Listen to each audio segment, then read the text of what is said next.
My name is Eric Mason. Welcome to my Module 2 video reflection. In this Module 2 video reflection, I'm going to start by focusing around three areas dealing with theories of self. The first area that will be discussed today in this reflection will be over self-efficacy. Next, I'll move to teacher efficacy, finishing with reciprocal determination. When dealing with self-efficacy, self-efficacy is essentially defined as the belief that you as an individual have the ability to achieve. As we look at this educationally, students in our classrooms will all come in with differing levels of this, and that level will differ in every single class, each situation, athletic, etc. So what essentially is being said in this is that while someone may be very positive, very confident in themselves in a social studies classroom, that doesn't always relate to the English class or a science class. So as I have on here, it's in one domain is not related to another domain generally, but the textbook does tell us that some individuals do have the ability to just have general overall self-efficacy or confidence in themselves in every area. Whether or not they have the ability is another thing, but they do have the belief in themselves that they could accomplish that. Myself being a social studies teacher, I would be very confident obviously teaching most any social studies class. However, if I were put into a science classroom, my confidence in myself, my belief in myself would be much lower. The same thing, I started coaching volleyball 2 years ago. I've been a coach, I've been involved in athletics for almost all of my life. But for me, because volleyball was something new to me, something different, it was something that I was not as confident about initially, but now entering my third year, it's something where I feel my self-efficacy is really increased, and that I'm much more confident in myself. The information found on this can be located on page 109 to 111 in our textbook. Now, when we apply this to the classroom, in order to help with student self-efficacy, these are just some different strategies that I've used in my classroom in the past. The first example is modeling, where basically you are showing the students what you're looking for, showing them the idea that you want done in class. A great example of doing this that I do is I keep good examples of past projects, examples that were of very high quality, that I can show to the class, show them, so they have kind of an idea of what they're looking at. And this again helps students who, maybe don't have that confidence right away, aren't sure of themselves as they begin a project, and it helps them to understand that, this is what a good one looks like, and this is what I need to do. Another strategy that's implemented, that I like to implement, excuse me, is starting small. If you present a student that especially struggles in an educational setting, one good way to help them is to use a small task that they can accomplish right away. And if they accomplish something, if they're able to do well on that small task, it helps them build some success. It helps them understand that, hey, I can do this. One of the real pleasures I have working at Sheldon High School is we have a really quality school environment. When you walk in the building, it's very well kept up. It is it's a positive atmosphere for students to walk into. Our facilities are pretty high quality, for the area, but also just in general. And that certainly helps our students feel confident and believe in themselves when they walk in the door. Next is teacher environment, which is found on page 111 of the textbook. Teacher environment is something that I think is up and down. I think we have some teachers who I work with who are very, very positive, very, very energetic, and others maybe less so. But the energy level, the enthusiasm of each teacher certainly has a role on the ability of students to perform in the classroom.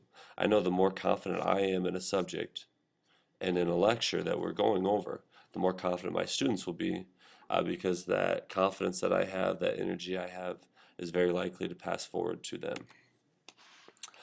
Lastly, dealing with teacher efficacy, or excuse me, with teacher efficacy, is, as was discussed in the lecture for this class, is dealing with the Pygmalion effect, which essentially, as was stated in our lecture, says that if you believe it, it will come true.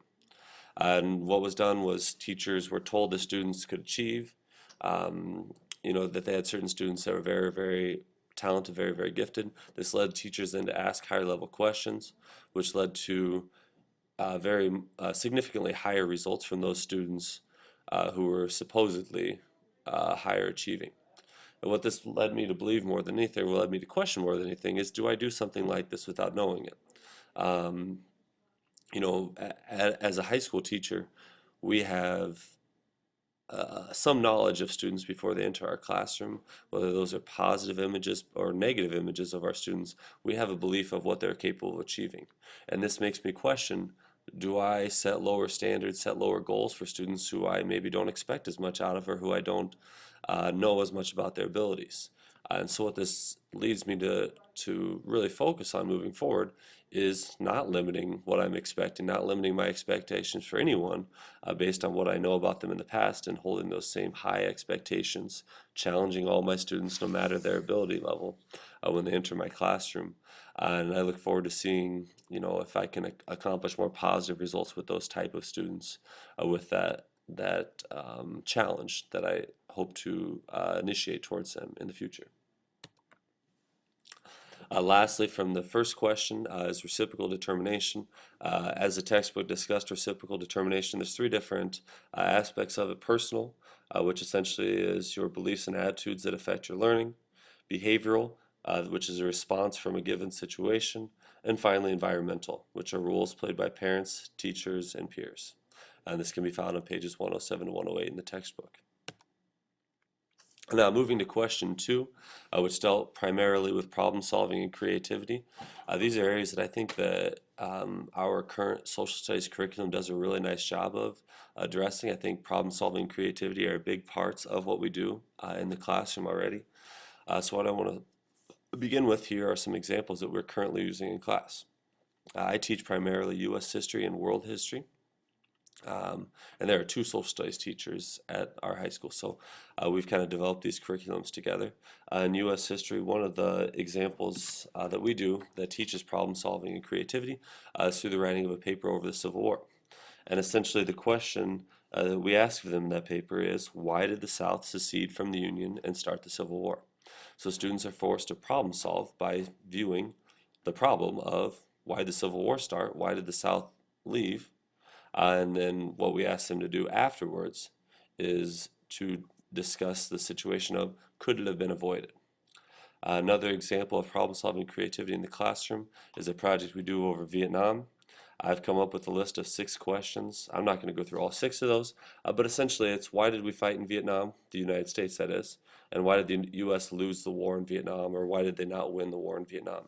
So again, students are given some information in class. They're responsible for taking that information, responsible for getting other information of their own, and using that information to answer that question. And one of the key challenges that always arise in these two projects, as was brought up in the lecture, is how do they define the problem? A lot of students will start by defining the wrong problem, and a challenge that I face in the classroom is, how do I get them in the right direction? How do I get them to understand that they need to focus on that problem first? Next, world history, 2 other examples. Magazine project. Essentially, we take several different topics that students are asked to answer, and they're supposed need to prove them true or false. An example of one of those would be the end of the Cold War has had no major consequences on modern history. So students take that question, and from that, they need to decide, has the Cold War impacted modern history? So some ideas moving forward. This kind of challenged me to think about other ways to problem solve and to force students to critically think and reflect in the classroom. A topic I'm kind of interested in is the Treaty of Versailles, and how it could have been rewritten at the end of World War I in a manner that would have been able to avoid World War II from happening, avoid Hitler from coming to power. And you can see some other examples listed there. For time purposes, I'm going to move forward here and connect this to the literature. One of the big things Dewey talks about is reflection. Reflection, as Dewey defines it, is as related to this is taking what you've learned and being able to relate this to other areas.